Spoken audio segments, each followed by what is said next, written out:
let's talk about the landscape of this for those that are not familiar with the Academy. So the way this functions is we have actual attendance courses that you can go to, and the seats are very limited. And Aron screens and vets everybody that comes.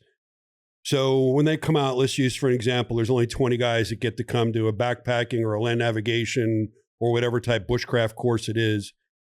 What we have is we have a full staff that is documenting everything and putting it on YouTube and Patreon.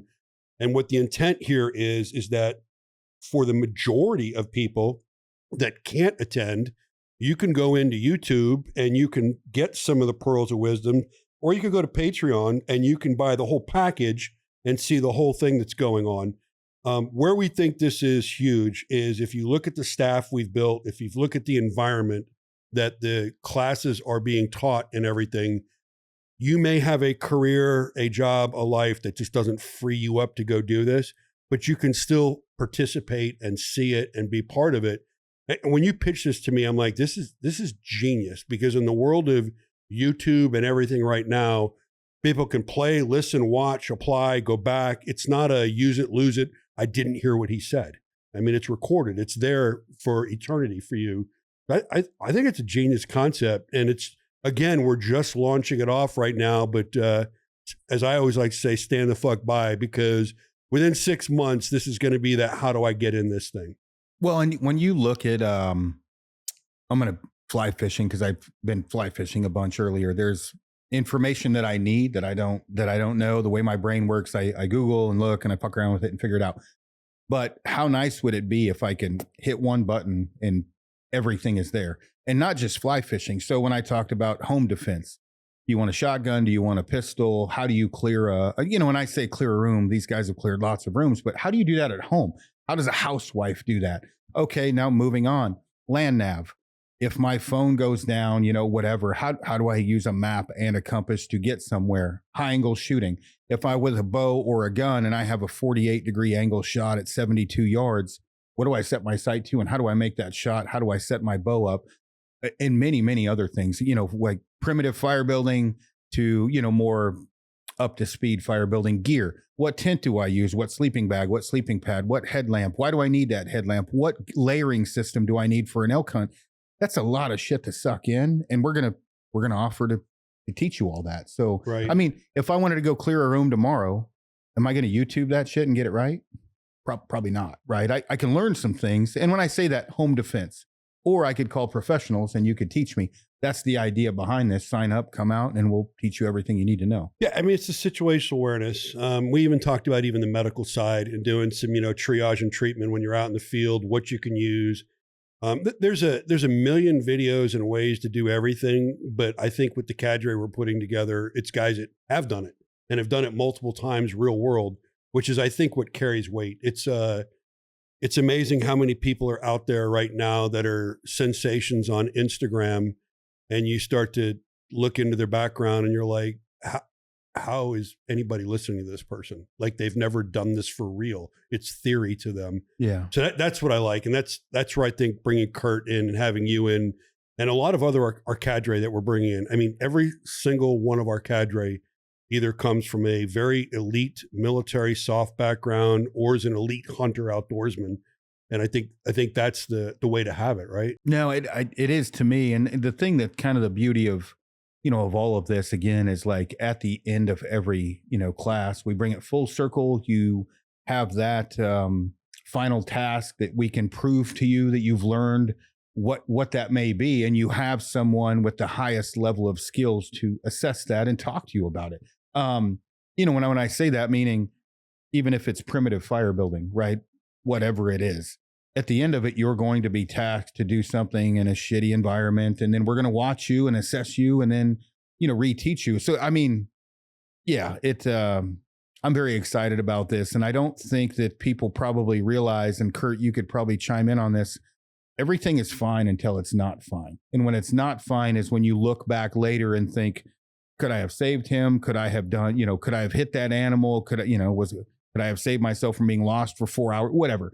Right. And so we want to get you prepared before you're at that point. Yeah. And I think that's essential, because the time to to learn how to treat something, do something, or act on something is not in the moment, right? It's to have a little basis in it.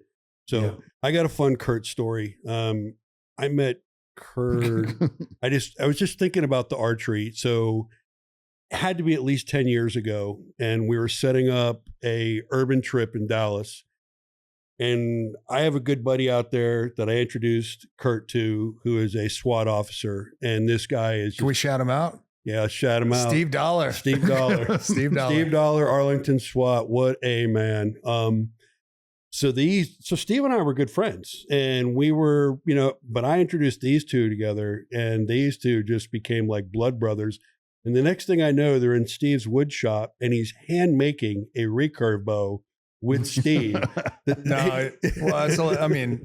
was a long bow, so it was a self bow. Yeah. In the industry is what it's called. Basically, whittling a bow from a single stave of Osage, which is more like, for my first attempt at making a bow, an Osage bow is one of the hardest woods to work, because you make one nick into like the next grain of growth, like that bow can be fucked, or it's going to be weaker than what you intended. So it's really hard to work that wood. But Steve was such an amazing teacher, and he brought me out there, and we spent 3 days making this bow, and it was incredible. Yeah, these two pop out, and they've done this, and I'm like I guess Steve's not my friend anymore.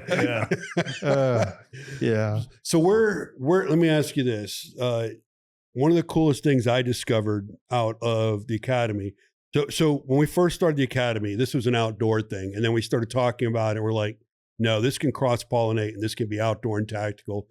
And I will say it's leaning heavily on outdoor, because this is Aron's project and where we have it. But we're infusing some tactical, like we're going to do some situational awareness things for women, home defense, things like that. But one of the coolest things I think we discovered in putting this all together was how many of the same tools that we use on the tactical side are being used on the outdoor side. And it's interesting to me, because then there's a lot that have nothing to do with each other. But where we figured this out from the business aspect was like working with collaborating brands, sponsors, whatever you want to call them. We were trying to figure out, for our podcasts, for the academy, like, who do we want to work with? And we had a real merge in the middle there. And obviously, when it comes to firearms, that was pretty easy, bolt guns and things like that. But I mean, there's a whole nother topic we could talk about one day down the road about tactical and outdoor, where the equipment is the same. And oh, by the way, us as an apparel company, we see that as we're building stuff, don't we? Yeah. Oh, yeah. So, I mean, Kurt, something we intended to be an outdoor item, all of a sudden, the tactical guys are Frontier 2.0 light. Yeah. Our primary light pant. Your op pant. And our op pant. Right now, we have as many guys hunting in our op assault pant, and we have as many cops wearing our Frontier 2.0 light. It's user preference, right? But what did we learn? Well, we don't care. Yeah. As long as you like what we're building, we'll keep building it. What did I ask earlier? I'm like, hey, can we put a hood on the op top? Because for busting brush and fly fishing and covering your head in the sun, the reinforced arms are great for busting brush. And so it is, quite, I mean, there is a lot of parallels in both. And when did you come up with the name? What was the name for this thing? The Shadowcast. The Shadowcast. That's some shit from throwback to the river. The river runs through it. Well, it's funny when you get into something new and like parallels or whatever. Like I've started fly fishing recently, all the different parallels into hunting or whatever. But then you're also, as you're learning, like when I say learning the fishing side of it, you're also looking at me. The way my brain works is, man, we got to do that on the hunting side, informational, like, we should be doing this or whatever if I'm watching things. And so, I mean, when you talked about situational awareness, farthest thing technically you could get away from hunting, what does situational awareness have to do with hunting in an urban environment? Look, it actually has quite a bit to do with it, because it's very important. And the thing that I'm learning, and I'm trying to always have my ears open, whether it's friends of mine, girls, or whatever else, when you talk about the situational awareness side of things, which is off the subject, but when you have a sticker that you have a family, and then you have a sticker that you have somebody in high school sports, you've just told the world that you're probably gone on Friday from your home because you've got somebody playing a sporting event and you have a ton of kids in your house. That's situational awareness, right? In one level of it. Do you think anybody would ever guess to even think about that in today's world without somebody telling them like, that's bad? No, and I'll go one further on that because I see it all the time. You know, my spouse drives a very high end car, and you can watch when it's parked alone. You can see people looking at the vehicle. I can see her walking out there with a nice purse, and I am dialed in 10 steps behind her, looking at the crowd. Yeah. She's dialed in getting to her car. So that, you know, that's something I correct. I'm like, hey, you need to look at the environment, what's out there, looking at those things. There's a lot of bad people out there. You don't have to go through the world that way, but I'll tell you, once you have situational awareness, you see the accident before it's going to happen. You see the bad deal before it's going to happen. What is the rule? Nothing good happens after midnight. If you really dive deep into that, it's actually a saying, unless you're in Vegas, it's actually a saying worth happening, right? Yeah. So, what's the other one? No good story started with a salad. that's right. Yeah. But you're right though. And when I say that, I mean, I don't pretend to be tactical, and I want to make sure people understand. I mean, I was in the military, but like, it isn't very important for people to understand. And I drive people crazy with this. I can't remember to pay a bill, but I'll know everyone in a room. You know, it was ingrained in me from people like you and other people like to constantly be paying attention. It's no different in the outdoors. You need to be very well of your surroundings. And so we're going to be able to teach you that. And, you know, and that's very well-rounded and something I've never seen done before. And as you brought up in the beginning of this specific part of the conversation, we had a ton of companies that were very supportive of what we're doing, which has been, you know, great. And, you know, you bring this up to somebody like Montana Knife. Yep. You know, we talked to Josh, we let him know, like, this is what we're going to be doing. And he's like, man, that's amazing. And a couple of his employees had asked me like, hey, when you do the class on kind of situational awareness, you know, females, can we come to that? And then, you know, there's other companies obviously that we work with as well that we're very much on board, because you can go to a long range shooting course. You can go to REI, I guess, and do a land nav course. You can go to a pro shop and go to an archery course. But I know of no one that is doing all of those, you know, potentially at one time.